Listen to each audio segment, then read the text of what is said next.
Militär Aktuell, the podcast on military and security. Lockheed Martin recently went on a roadshow in Austria.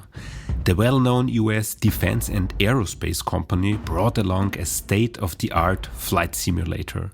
Militär Aktuell had the unique opportunity to test fly the fighter jet F-35 under the expert guidance of pilot Ryan Blake. Afterwards, we sat down with him and Mario Magana, International Business Development at Lockheed Martin, to talk about the F-35 program. Enjoy this deep dive episode of the Militär Aktuell podcast. I'm sitting in a F-35 simulator, and I'm one of the few people who haven't flown this airplane. Next to me is a pilot. Perfect. My name is Ryan Blake. My call sign is Cujo. So Cujo, you flew F-16 and you're flying F-35. That's exactly right. So I've actually had a chance to fly a lot of different airplanes in my career. So over 50 different types. The most recent that I was flying before the F-35 was the F-16. Very capable fourth generation fighter. And then I transitioned a couple of years ago into the F-35, a fifth generation fighter. Fairly smooth transition, but fairly exciting going from an F-16 to an F-35.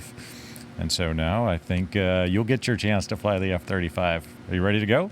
I'm ready. Yes, my name is Stefan Tesch. I've never flown an airplane before. When I was a child, I used the Microsoft Flight Simulator a lot.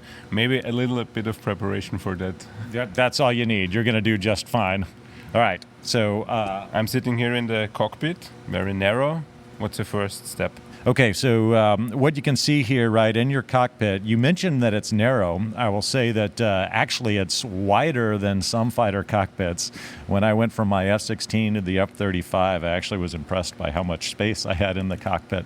At your right hand here, you'll see that's the control stick. So you had in your Microsoft Flight Simulator, right, you probably had maybe a yoke or something. Did you have a stick when you were... Yes, it was a stick, yeah. Okay, perfect. All right, so you know in general with the stick, your preparation with a Microsoft Flight Simulator, all you're going to do, you're going to hold it exactly like you've got there, and when you pull back, it'll climb the airplane. When you push forward, you'll descend. If you turn to the left, you'll move left, and if you turn to the right, you'll move right.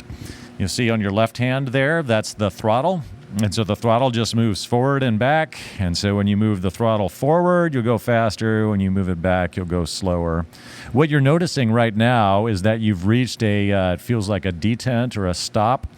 If you look right up there, that is showing you the amount of thrust that you've requested. And that says that you requested almost 100% of what the aircraft will give you without afterburner. Of course, this aircraft has afterburner. And so if you continue to push past that hump, so just push a little bit harder, there you go. All right, you see there, now you've got about 150%, and what we define that as is full afterburner. So now we've dumped a lot of fuel in the back of the airplane, we've lit it on fire, and so now you're going a lot faster. You've just increased your thrust by about 50%, and so now you're going a lot faster than you were before. For our listeners, what exactly is the afterburner? So the jet engines are very complicated machines, but in general, they will bring in the air from the front of the airplane, and they'll compress it, and then we combust it, kind of like in a car engine. Except in a aircraft engine and a jet engine, those are spinning very, very fast. We combust it, and then the air goes very fast out the back. So that gives us a lot of thrust. It's actually, even without an afterburner, it's a very powerful engine. But our afterburner now, we just take a bunch of extra fuel and we combust that. So we have some igniters, just like a spark plug in a car, and it ignites that fuel. And now that gives us a lot more concentrated energy. And it really just gives that, when you see the video of the fighters taking off and what looks like fire coming out of the back, that's the afterburner, which really increases your forward thrust in the aircraft. But it's only limited to a very short time, I guess. So you could go in afterburner as long as you need, but it takes a lot of fuel. And so generally we will use afterburner when we need it for very short periods. If we're trying to take off in a short distance, we'll use afterburner. If we're trying to accelerate really fast, we'll use afterburner. And then once we get to the speed we need, generally we will pull that throttle back to a place that's not using afterburner, and that will allow us to cruise more efficiently and be able to use the onboard fuel that we've got.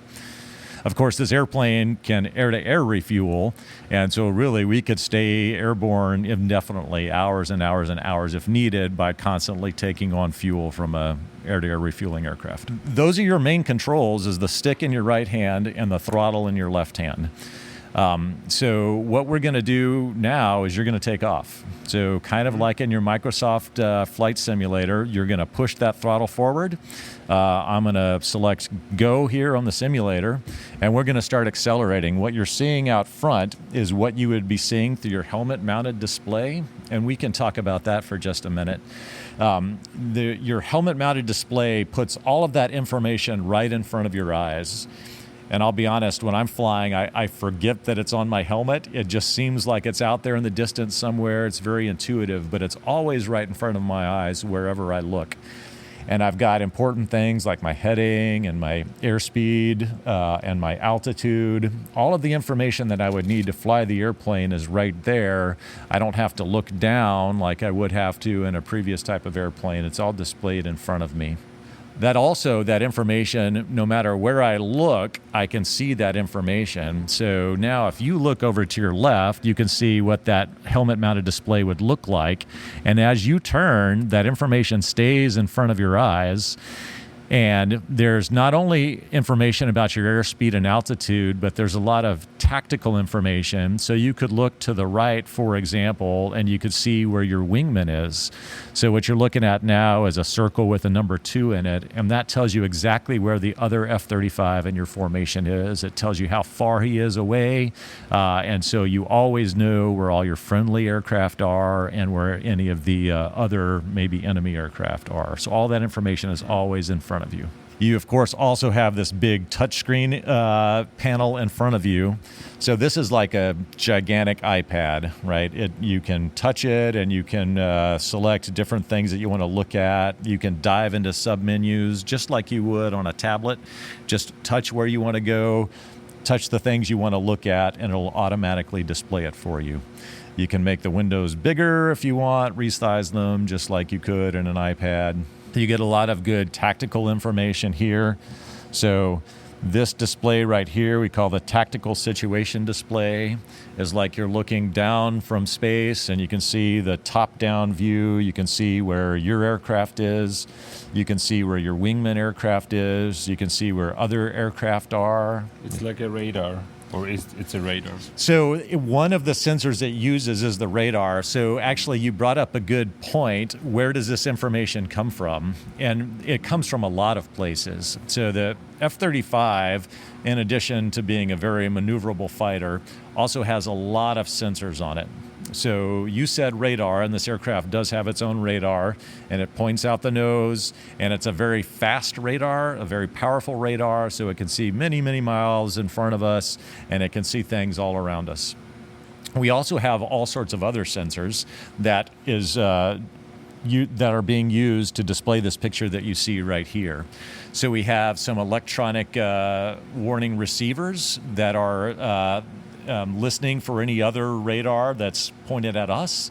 And so that will help to build that picture. So that way we can see things that are behind us. We can see things that are underneath us.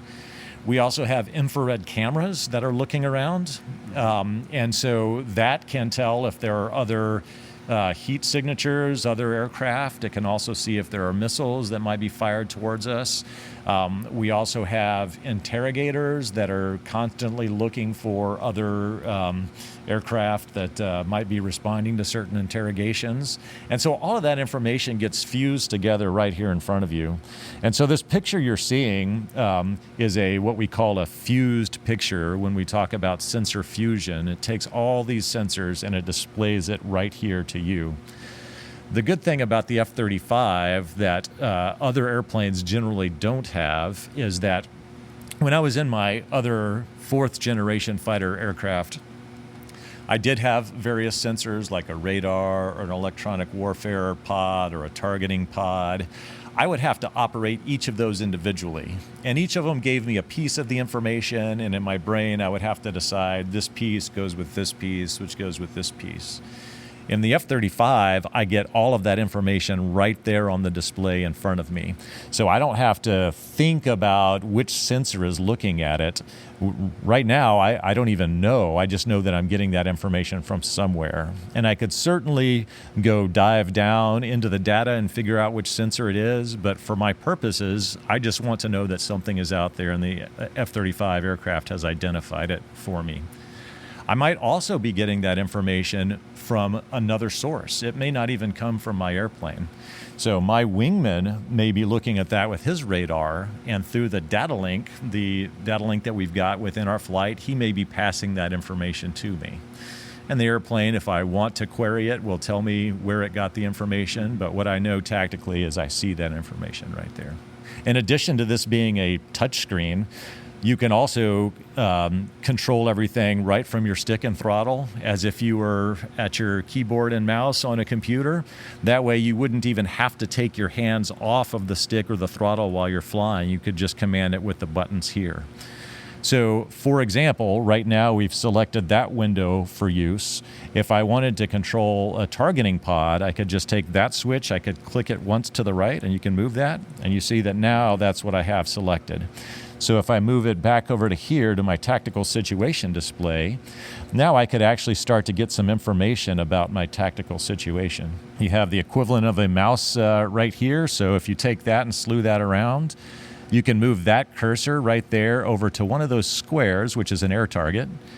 And so now we start to get some information about that air target. We can see how fast it's going, which direction it's going, if there's any sort of identification that's provided for there. It can listen for an electronic signature and tell me what kind of airplane it is, whether it's friendly or whether it's hostile. All of that is right there. If I wanted to designate it as something that I need to get a little bit more information for, so right now you're highlighting our wingman, and so you can see what our wingman's fuel state is, what kind of weapons he has, and so all that is without us ever talking on the radio to the wingman. You could just query, and the data link will tell me automatically he's got this much fuel and he's got this many bombs or this many missiles left. So that's a general overview of the cockpit. You can notice that there's not a lot of switches in the cockpit. It's actually a fairly intuitive, fairly clean design. And having never flown an aircraft before, right, you're switching between windows. You're already interrogating your wingman or other aircraft out there. So see, with no experience and with a few minutes of instruction, you already kind of get the idea of how to fly the F-35. Maneuvering here through the menu while flying must be very difficult. So it takes a little bit of practice, but another secret to the F-35 is that it's actually pretty easy to fly. Mm-hmm. The way the flight controls are designed, it's a very stable, it's very maneuverable platform, but very stable. So really, we don't have to spend a lot of our time as pilots flying the airplane, right? We spend our time looking at the tactical situation. And so think about a field commander, right, who may have somebody else, driving the tank or something for him while he just makes decisions. It almost feels like that in the F-35. The airplane is so easy to fly, you don't have to think a lot about it. You can just let it go, put it in the position that you need, and then you can concentrate on the tactical situation. What you've noticed here, you hit a button, whether it was intentional or not, or you've put yourself into an air-to-surface mode. So this switch right here, that's the air-to-surface. If you were to push it forward, you would be in an air-to-air mode, right? So this is how we interact with the airplane to tell it that, okay, now I'm going to shoot a missile. Now I'm going to drop a bomb. Now I need to navigate my way around. And so it's a very intuitive interface, as you've seen. And we're going to practice that. So in just a minute, we're going to take off, and I'll show you how to shoot a missile and how to drop a bomb. Are you ready for that? More than ready. All right, perfect. Okay, so for the takeoff, you've already pushed the throttle forward. I'm going to hit go on our simulation here, and we're going to start accelerating down the runway. We're going to start gaining speed very quickly. And when we get to about 160 knots or so, you're just going to pull back on the stick a little bit and we're going to fly away from the ground. Once we fly away from the ground, you see we've got a gear handle over here to the left, and you'll just squeeze that and you'll raise that up, and that's the way we'll raise the gear. And once you do that, your takeoff is complete. It's really that simple. You'll be flying away from the ground. So we're on go now. If you push the throttle even a little bit further, we'll do an afterburner takeoff. There you go. So you see very quickly. Runway. Yeah, we're already 100 knots on the runway. 60 knots? That's right. 140, 40. Yeah, so right there you can pull back. There you go. And so you're in the air. you're already airborne. And so now you can raise the gear. Perfect. Just have to use the pedals a little bit. Yeah, and so the pedals, honestly, we use those for some steering on the ground, and if we get into some close-in maneuvering, we'll use those. A lot of times, since the airplane is so stable, we'll just move the stick the direction we want to go. And so now, yeah, what you're doing right now is you're turning right in a very smooth turn. You can see how smooth and easy to fly the airplane is. Just continue that turn to the right. And we're going to go about 20 more degrees or so, and then we'll roll out and we'll show you how to target an air target. In which area are we flying? I didn't ask you about the airbase we were starting. Yeah, so our simulation, we're actually from our main plant back in Fort Worth. Of course, we've got 3 main plants that we produce these airplanes from. We've got one in the United States, we've got one in Japan, and we've got one here in Europe in Italy. We're simulating that we're flying out of our United States plant in Fort Worth, Texas. So already, right, we've only been flying for a little over a minute, and you're at 470 knots, almost the speed of sound, and you're climbing away, and you're pointing yourself towards these air targets here. So in order to interact with the system, we're going to move our selected window back over here to the left. So if you take this switch right here and just click it, you can click it once to the right. Yeah, back to the left. There you go. So now we're interacting with our target tactical situation display. Let's move your cursor right there. You're going to move it to that first square, which is an air target. Yeah. And automatically you can see our radar is looking at that, and it gives us some information. And you're going to take your target management switch on the stick and click it forward once. I highlighted the target now. That's exactly right. So you've got a red circle. A white square on the screen. Yep.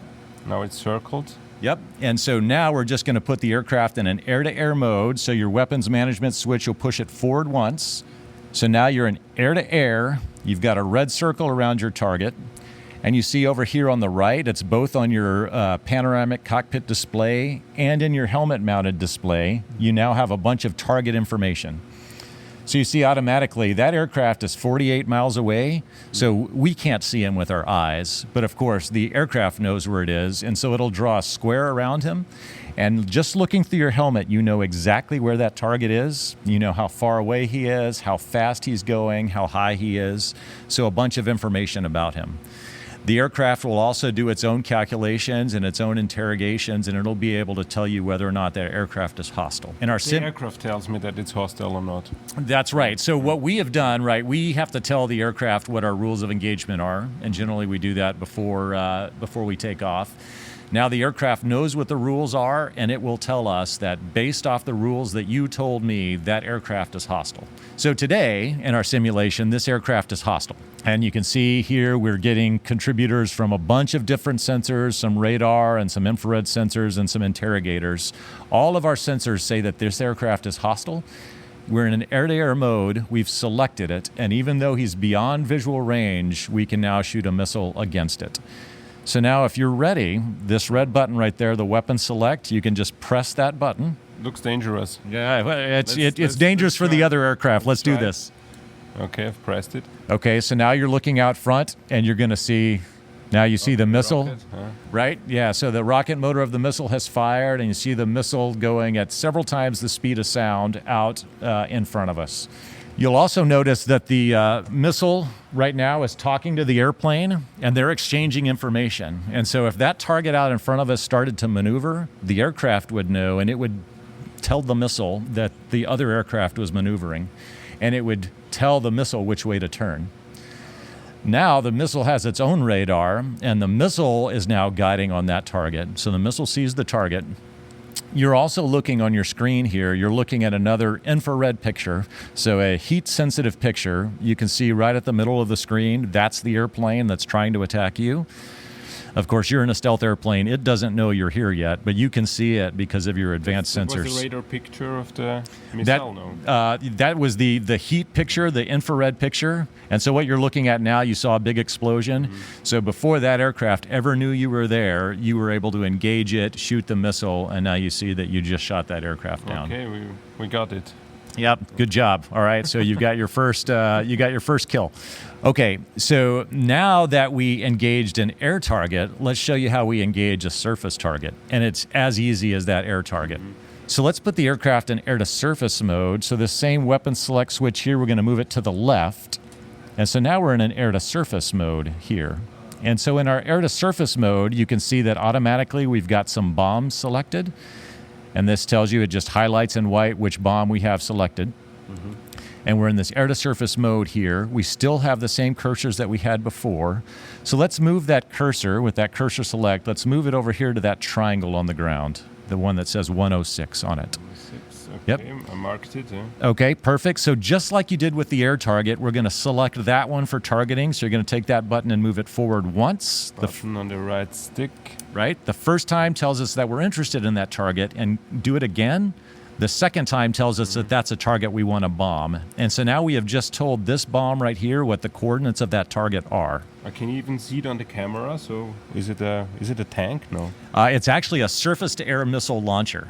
So we want to go attack that because now it probably won't see us because we're a stealth aircraft, but there might be some other aircraft that we want to protect, and so we want to go bomb that. So the hostile air defense. That's exactly right. It's a hostile air defense.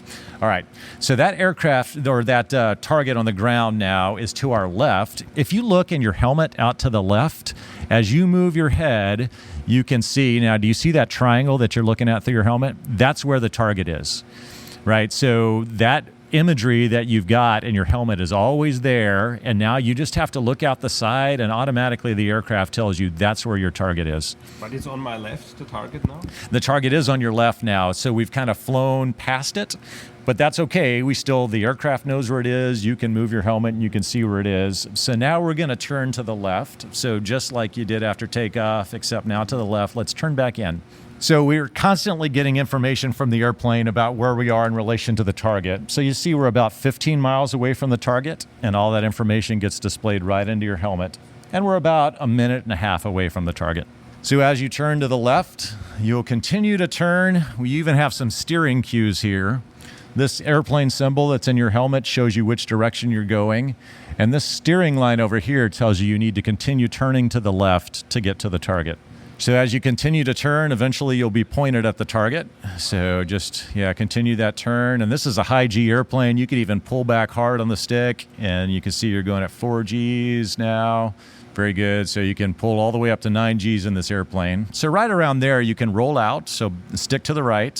So we're turning back. I was too fast. Yeah, that's all right. So back to the left. And so you can see automatically the aircraft tells us we're in range for the bomb, and now we're in zone. So just like we did for air-to-air, you can hit that same red dangerous button. Go ahead. Button. My hand is shaking. Yeah, you got it. So hit the button.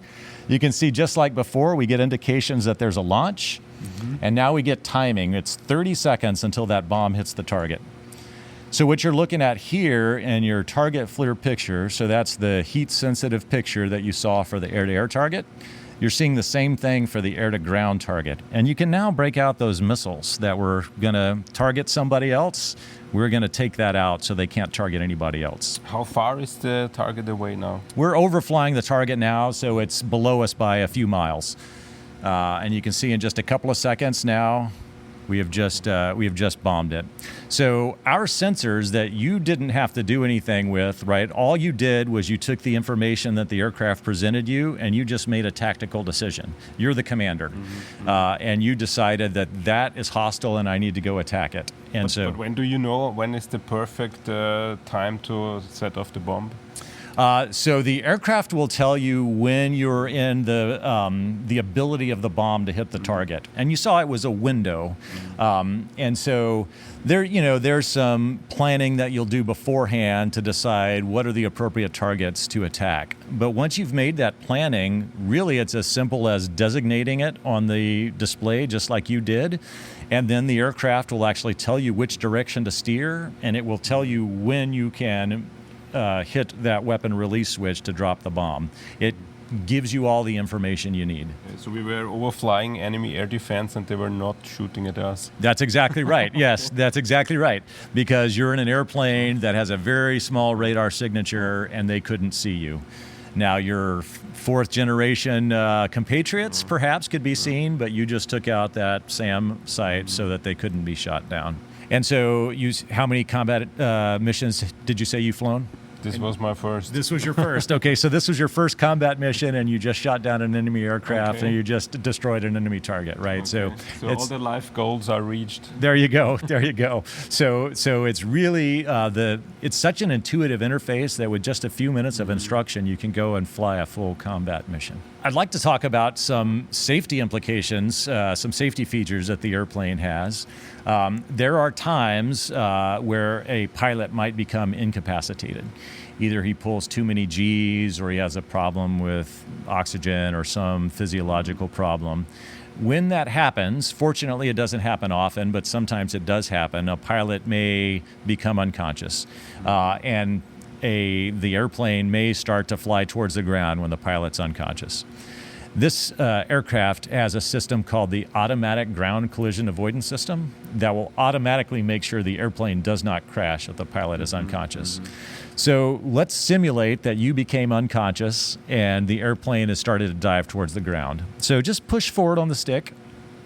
Keep pushing forward until we're diving at the ground in a steep dive. All right, and now let go of the stick. So we've just simulated that you are unconscious, you're not controlling anymore, and so you don't have to do anything with the stick now. Yeah, you can just let go exactly like you've done. Okay, we're pointing to the ground, we're going down very fast. And you see those chevrons right there? So immediately, did you notice the airplane avoided the ground? You weren't even touching the stick, and the airplane immediately flew away from the ground. So if for some reason you were incapacitated, it's okay. The airplane will fly away from the ground until you regain consciousness, and then you can start flying again. Have you ever experienced such a situation? Fortunately, I haven't. Unfortunately, I know people who have. And this system actually now has documented lives that are saved because of it. Because people and we've got this system in other Lockheed Martin platforms like the F-16, and we've documented that when people go unconscious, which again doesn't happen often, but when it does, we can save their lives with this system. While you're flying, now this is a highly maneuverable airplane, right? A fifth generation fighter, there are some key components of it. We've mentioned stealth already, that's one key component. We've talked about the sensor fusion, that's another one. We've talked about the data links, sharing that information, that's another one. A fourth one of a fifth generation airplane is that they are highly maneuverable and I'll admit really fun to fly.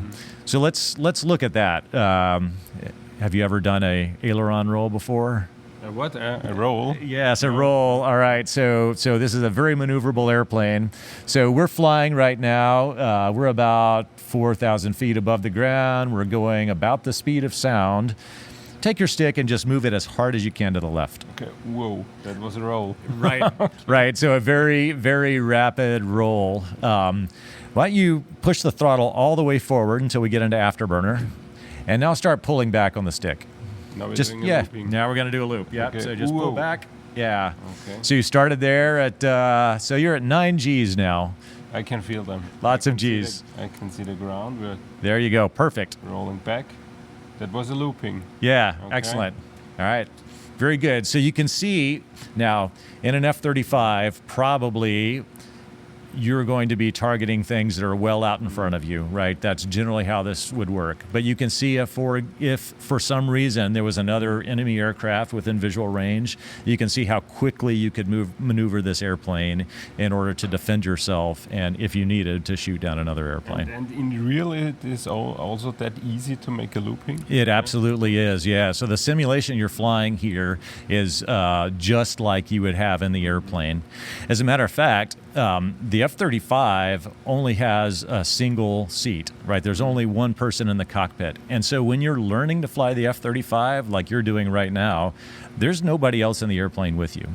So we train on simulators just like the one that you're flying right now. And it's so much like the airplane that the very first time you fly an F-35, you're in the airplane all alone, and you don't need an instructor to tell you what to do because you've already done all the practice in the simulator on the ground. And because, frankly, it's a fairly easy and intuitive airplane to fly. Okay, so you've done a takeoff. You've now done a full combat mission. You've done some aerobatics. I think the last thing to do now is to come back and land. Are you ready to try landing? That's the sensitive part. It's going to be just fine. As a matter of fact, the airplane's going to help you. What you're going to see now through your visuals is you're going to see we're about 5 miles from a runway that's right in front of us. All right, so to get ourselves prepared for landing, we were doing our aerobatics and our combat maneuvering in full afterburner. But now that we're landing, we don't need that anymore. So you can pull the throttle back. So just continue to pull back even some more. All right, right about there is fine. So just a mid-range setting. In order to land, we've raised our landing gear, right, to preserve our stealth and to make ourselves faster. But now to land, we're going to put our landing gear back down. So you're going to take that handle. A very big handle. Yep, and so you just squeeze perfect, just like that. Okay, so you've just lowered the landing gear, and we've got an indication here that all 3 landing gear are down. Now, I told you that this airplane's fairly easy to fly, and it'll help you land. One of the ways it helps you is it can control the throttle on its own. So that button right there, just press it and release it. Okay, you feel how you see the throttle is moving on its own? So now the airplane is going to control the speed. You as a pilot don't even have to do that anymore. So the only thing you now have to do is to focus on pointing down towards the runway. And the airplane's even going to help you there. It's going to show you exactly where you're going with that miniature airplane symbol, the flight path marker. And you're just going to put that flight path marker at the beginning of the runway, and you're just going to maintain that. Since the airplane, if you've done in any of your Microsoft flight simulators, sometimes in other airplanes you have to use trim a lot. You have to smaller surfaces. This airplane does that for you. So it's automatically going to trim all of the flight control surfaces. So when you let go of the stick, the airplane will stay exactly where you put it. So to land, you're just going to slightly push forward until the flight path marker is at the beginning of the runway. And then you can pretty much let go of the stick, and it will continue to fly towards the end of the runway. And you can just make small movements until you get down to the runway. All right, you ready to try? I'm ready, yeah? Let's do it.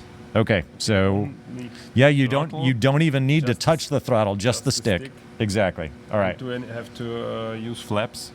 No, as a matter of fact, because the airplane is so smart, it will do the flaps for you. So you're doing very well right now. You're flying exactly what you want, the way you want to do it. The runway in front of me.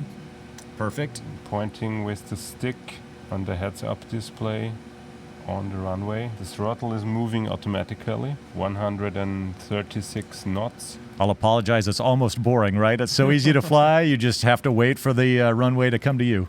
I thought being a pilot is more exciting. Yeah, it's our secret. When you officially release the podcast, you're going to say this was very hard and only very, very smart people can do it. That's a good idea. Okay, I can see the braking straps here. And you'll just settle down to the runway. So it's long enough. You're not on a aircraft carrier. Yeah, that's perfect. Yep, so you're at a good landing. Your rudder pedals there, the toe at the top of the rudder pedals, if you just push those forward, that's your brakes. There you go. Yeah, and so you can steer, you can move your left foot forward, and that'll steer you off to the left. Okay, and that's all there is to it. You just flew a full mission in the F-35. Wow, thanks for teaching me. Absolutely, very nice work. So we hit 2 targets. That's right. Yeah. Looping. That's right. A side roll. Yeah, and you saw how the aircraft could save you if you went unconscious, and you came back and you landed, and now you've got a victory party. Okay, thank you. Let's go to the party. All right, let's go do it. All right, nice work. Okay. Do you like this podcast? Militär Aktuell is also available in print. The Austrian military magazine is published 4 times a year and reports on security policy issues, the Austrian armed forces, and the international defense industry. You will receive regular updates via our newsletter, on our social media channels, and of course on our website. Visit militäraktuell.at. So we're in front of the cockpit. Cujo, could you please explain me what are the most important parts in the cockpit? Yeah, absolutely. And so you see the first thing that you'll notice is this big seat that you sit on, right? So it's a Martin Baker ejection seat made by Martin Baker Aircraft Company in the United Kingdom. And so you see that as you sit in the seat right here, this is the seat that not only keeps you strapped into the airplane and makes sure as you're pulling G's that you're not going to move around the cockpit, but if something happened bad in the airplane and then you needed to get out of the airplane, there's an ejection handle where the canopy would go away from the airplane. This ejection seat would go up the rails and it would immediately give you a parachute that you could then safely get down to the ground. So that's the first thing you'll notice here. You and I also talked about the stick and the throttle, right? It's set up just exactly where your hands would kind of naturally rest. If you were to sit in an airline seat, right, you would sit down in the seat and your hands would naturally rest on the armrests. Well, that's exactly where the stick and the throttle are there. So very convenient where you need to be. There's not a lot of switches and not a lot of things that you need to interact with, but you see the very few things there are all easily within arm's reach. So you were able to raise the landing gear handle here, which is just right off your left side. Why is sorry for interrupting you, why is the landing gear handle such a big handle and it's not a thing on a display? The landing gear is generally, it's something that you want to positively think, now I need to lower that landing gear. And so it's a big handle only as a reminder that, okay, I'm only going to do this right after I take off. I'm going to raise the gear. Right before I land, I'm going to lower the gear. And honestly, this landing gear handles have been this way for a really long time. It's something that pilots of retractable gear aircraft get used to. They know that there's going to be something. You can see the handle actually is in the shape of a wheel. And so we pilots are just used to, you look around the cockpit and the thing that's in the shape of the wheel, you move it up and down when you want your wheels to go up and down. And in older jets, the stick was between the legs, am I right? That's right, yeah. So in most other fighter aircraft that you fly, the stick, yes, is between the legs. The Lockheed Martin F-16 was one of the first ones to move the stick off to the side. And the reason why the stick was in between the legs for most other aircraft is because in older aircraft, and this was true the ones that I started flying 25 years ago, is they were all the stick that was in the middle, the controls, were connected directly to your flight control system. And so you needed a stick that went right through the floor that was then connected via, cables and pulleys back to your ailerons and to your elevators and to your rudder. In the F-16 that came before this and now in the F-35, my stick is actually not connected to any of those surfaces. It just goes directly to a flight control computer. And because of that, I don't need the stick to be in the middle because of all those cables, because there are no cables. And so it's actually a much more natural feel for a pilot. Like I said, when you're sitting down in an airline seat just to put your arm in an armrest, it's that same way the pilot can now be in a natural position and can easily make those small movements off to the right where the stick is. And all of those signals go immediately to the flight control computer, which then does all of the magic it needs to with the flight controls themselves without the pilot needing to physically move the flight controls. There is a small display just more or less between the legs with a horizon.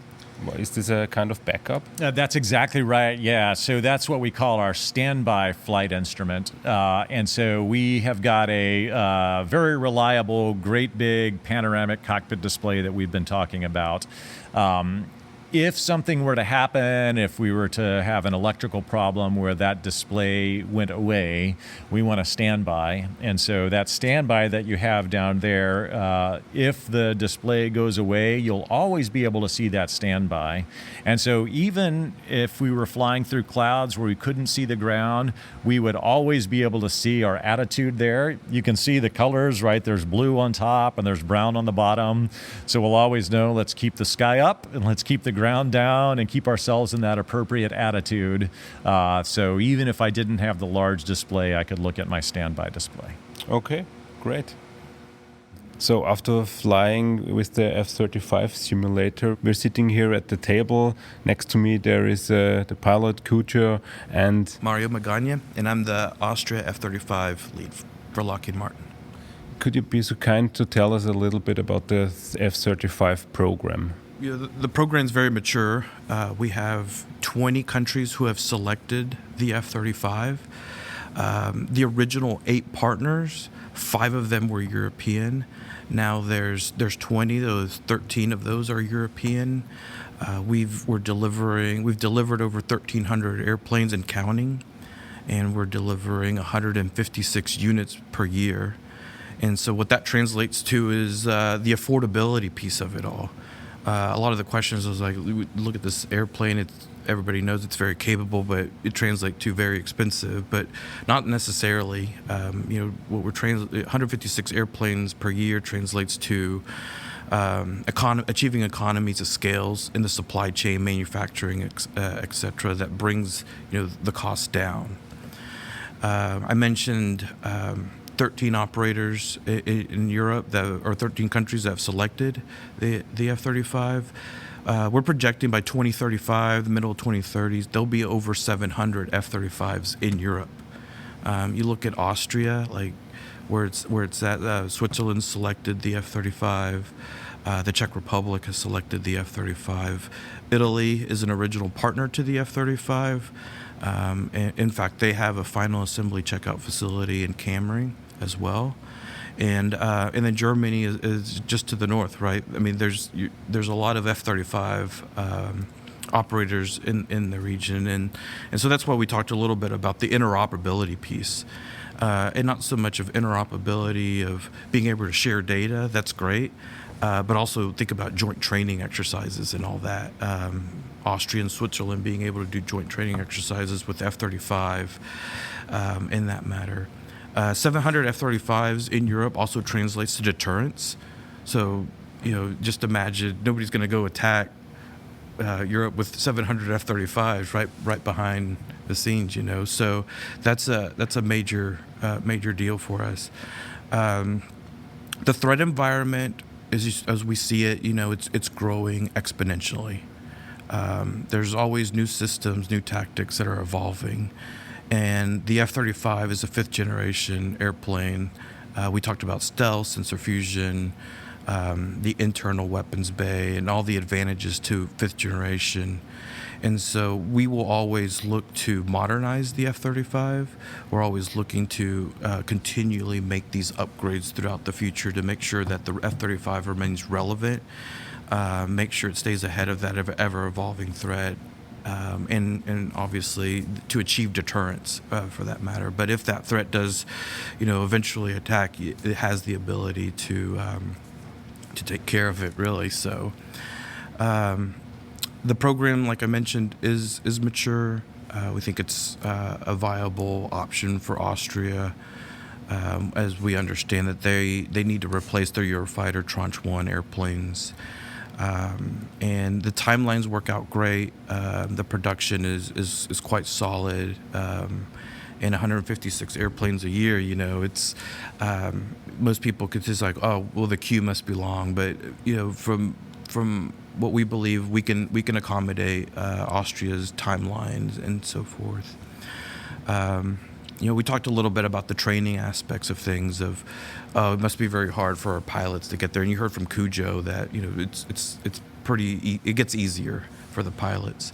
And the maturity of the program. We talked about the 20 countries that have selected them, the F-35 already. Also, the training is mature. So we've already established that you can easily transition from fourth gen fighters to fifth gen fighters. So it's being demonstrated today. Same with the maintainers. It's the same way. The maintainers are also learning how to maintain a fifth generation fighter. The maintenance is easier. There's predictive maintenance and things in that nature. And so for the most part, we think it's a viable future for Austria to select the F-35. It'll continue to be relevant. It'll help out with the security of the European continent. Maybe you could also give us an overview about the versions of the F-35? Sure. So the F-35, there's 3 different versions. The F-35A is the CTOL, conventional takeoff and landing. Most air forces have selected that. There's the B model, F-35B, short takeoff and vertical landing. There's some air forces in Europe that have selected that. The UK, Italy as well. It's primarily used by the Marine Corps. And then there's also the F-35C, which is for carrier landings. It's primarily operated by the U.S. Navy. Has a heavier landing gear, larger wingspan, basically made for carrier operations. The C model can hold more fuel just because it has longer wings, a little bit heavier. So we talked about 13 countries have selected the F-35 in Europe, and counting 700 F-35s by 2035. Also, the European industry is participating in this F-35 program. BAE, an original partner, or in the UK, an original partner, but BAE is doing the aft. They manufacture the aft. Finland, a company called Patria, is going to do the forward fuselage, and we're partnered with Rheinmetall in Germany to do the center fuselage. So there's a large part of the airplane that's being manufactured here in Europe. There's additional components, harnesses, etc. I talked about Italy's final assembly and checkout facility. And for every F-35 that's procured or sold, there's a greater than 25% benefit to European industry. So it is an F-35 is a global global platform, but there's a massive European footprint. And then the 156 airplanes I mentioned, it's important because it's a mature program. We're achieving massive economies of scale, affordability, the supply chain. We're not just ordering 20 widgets or 20 helmets and things in that nature. It's just we're achieving massive economies of scale, and that helps keep the supply chain constant with other platforms where they're only building 2025. It's hard to have the supply chain build just 20 units and all that, because then you start getting into DMS and diminishing marginal supply and things in that nature, and just think of the sustainment piece at the end of the day. In 156 airplanes a year, we're building. If you go to the production line, you'll see that we're building Finland's airplanes, Polish airplanes, Japanese airplanes, U.S. airplanes, and they're all in one line. They're not just being built, one after another. And so all these platforms that you see, all these countries, F-35s that are being built, you see there, you're achieving that economies of scale. So everybody's sharing that initial cost. It's maybe a very difficult question, but how long does it take from ordering a F-35 to the point when I get it?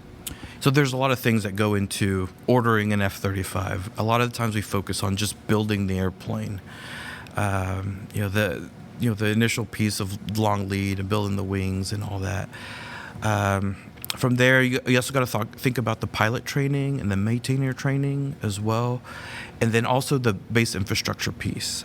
We go off and we partner with the Joint Program Office, the U.S. government, in looking at the site surveys and going to explore the base, look at the base infrastructure. And we've done it with just about everybody else. There's always concern it's going to be massive, but You look at the base infrastructure and see what's truly needed, and a lot of the times it's just some infrastructure needs to get done. There are some security requirements, but they're not like massively great and everything. For the most part, it takes about probably 5 years to get from A to B, and trying to do all these elements, mesh them together, and they all have to sync up. But like I've said, it was 20 countries have selected it, and we've done it more than once. So it's now I think that we have a pretty good idea of how to do things, and so I understand that Austria needs these airplanes early 2030s, 2032, 2033. We should be able to kind of meet that demand. How long does it take to get a F-35 pilot, just in general? You know, if you take a pilot either who has gone through primary training or someone like me who used to be a fourth generation pilot, if I just want to teach that pilot how to fly an F-35, which you just experienced, which was, with a few minutes of instruction, really when I went through my initial training, it was within about 3 weeks, I was checked out in the airplane. I had about 1 week of, academics teaching me about the systems of the airplane. I had about 1 week in the simulator teaching me how to fly it and what any emergency procedures might look like. And then I had 3 flights in the airplane, and I was qualified to go do whatever I needed to do with that airplane. There's generally some follow-on tactical instruction that will happen. But I will say even at that, it's only a few months. So generally from start to finish to be a completely qualified tactical F-35 pilot, about 6 months, which is no longer than any other airplane. All other fourth generation or before aircraft, it was only that long. So 3 weeks until you're flying, and a few more months until you've learned all of the combat systems and all the different tactics. So it's a fairly quick process to get somebody qualified to fly the F-35. What does it mean for young pilots now compared to like before, like 20 years before? Is it now easier to get a fighter pilot? In terms of, I think, the ability to fly and employ the airplane, yes. I think what we've done with the airplane is, it keeps... The F-35 is the most complex and advanced fighter aircraft that we've ever had. And yet to operate it actually keeps getting easier. So if you think about the technology you had in a flip cell phone, right? It didn't have a whole lot of technology. And yet if I wanted to text on a flip phone, right, I had to hit a button multiple times until I got the letter that I wanted. When we went to a smartphone, now that smartphone is a lot more complex and it's a lot more capable, but it's actually a lot easier to use, right? It just gives me a keyboard and I just type what I want. The same thing is true of an F-35. I went from something that was less advanced but actually harder to use, and the F-35 is more advanced but easier to use. And you asked about, younger fighter pilots. Well, younger fighter pilots have grown up with this technology, and they know how to use touchscreens, and they know how to use quick buttons because they've had that on their gaming controllers. And so it's very intuitive and a very easy interface for a young pilot to be able to step right into the F-35 and in a very short time be able to employ it. Maybe we could also talk a little bit about all the sensors that are used and how is it integrated in a battlefield. Maybe you could tell us a little bit about that. Yeah, so the F-35, has multiple sensors. We talked about sensor fusion and doing a lot of calculations behind the scene. It can share data across to your wingman. And it can see whatever you have on your screen, where your sensors are picking up. It can be shared across to your wingman, and whatever your wingman is starting to see, you can see it on your screen. You can set primary targets, and it will show up on your wingman's display as well. So that data is all happening seamlessly behind the scenes. It's not a pilot having to actually manage a sensor and focus on this and make a calculated decision. And so we talked about 2 ships, just imagine now 4 ships, and you're spreading across Austria, and you're recreating that battle space and being able to see the entire battle space. And now that data from your 4 ship that's on the far left-hand side is being able to share data all the way to the fighter on the far right-hand side. And so we talk about the air surveillance piece of it. If you're doing combat air patrol, you're looking at within the air, but what about your ground troops? Some of this data can actually go down to an operations center, and from the operations center being able to disseminate that data to ground troops, air defenses, and all that. And now you have this joint all-domain operations piece of it all, and you can see this giant picture. We look at the F-35 as being like the central node of the sky. It has a lot of sensors. It can act from an air superiority fighter to a multi-role fighter, air-to-air missions, air-to-ground missions, ground air patrol missions, but also act like as AWACS. It has all these sensors. It can see very far away. It can be undetected, and being able to take this information, this targeting information, and being able to display it all the way back to your ground forces and all that without being detected is a huge advantage in the new modern battle space. So how much data is produced maybe in 1 second or in 1 minute flying? Can we number that? I don't think we have an equate that to a number, but it is a lot of data, and for pilots, it's they're in the sky, and fourth-gen fighters. All this data is coming from multiple sensors. So just imagine having to look at your radar information, your targeting pod, your earth pod, your EW, and just having to take all this data and make a calculations is going to take a while, because your brain can only process so much. And meanwhile, you're trying to fly an airplane and trying to figure out your threat environment. And so it is a lot of data, and it's happening very, very quickly, basically seamlessly behind the scenes. I notice no data lag from any sensor or from anything that I'm getting from my wingman, right? So I feel like, fiber optic internet, gigabit Ethernet, right? That's the way it feels to a pilot, is I don't have to wait for any information to come back. It's not like I send a request and then I have to wait for a response. It's just automatically provided there. And not only does it give me that real-time information, I mean, everything is being recorded there, so any of that information that I get now is data that I've recorded, and I can use that, to learn things about the battle space that I can take back to intelligence or to central command, that then they can use all of that for further information.